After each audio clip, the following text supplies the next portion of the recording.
Hello friends, green chutney எப்படி செய்யறது பார்க்கலாம். நான் வந்து பாத்தீங்கன்னா புதினா and கொத்தமல்லி கொஞ்சம் எடுத்துர்க்கேன். ரொம்ப ஈஸி சிம்பிள் செய்யறது வந்து பாத்தீங்கன்னா நம்ம வந்து பாத்தீங்கன்னா ஆயில் போட்டுருக்கோம்.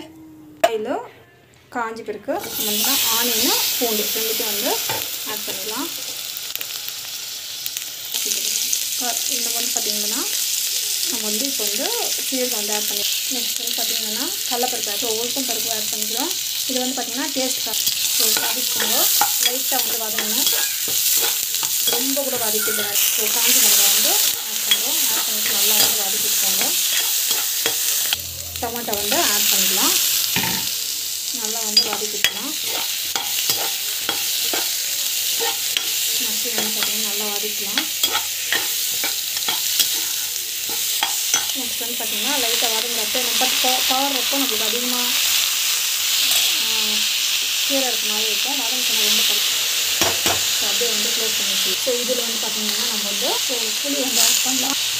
உப்பு வந்து ஆட் பண்ணலாம். இது பார்த்திங்கன்னா ஜஸ்ட் வந்து இது கலக்கிடுவோம். சூப்பராக இருக்கும் டேஸ்ட்டு.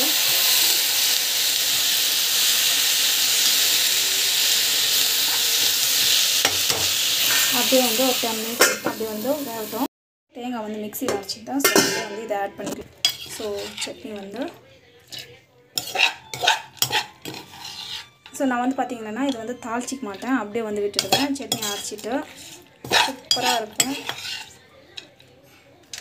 மிக்ஸியில் போட்டுட்டு அரைச்சிக்கலாம்.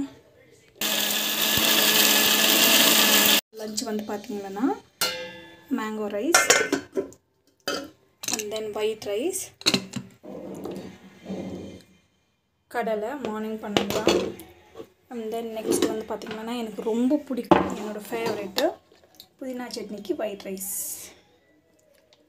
இது வந்து சூப்பராக இருக்கும் காம்பினேஷனாக ரைஸில் போட்டு சாப்பிட்டாக்கலாம்.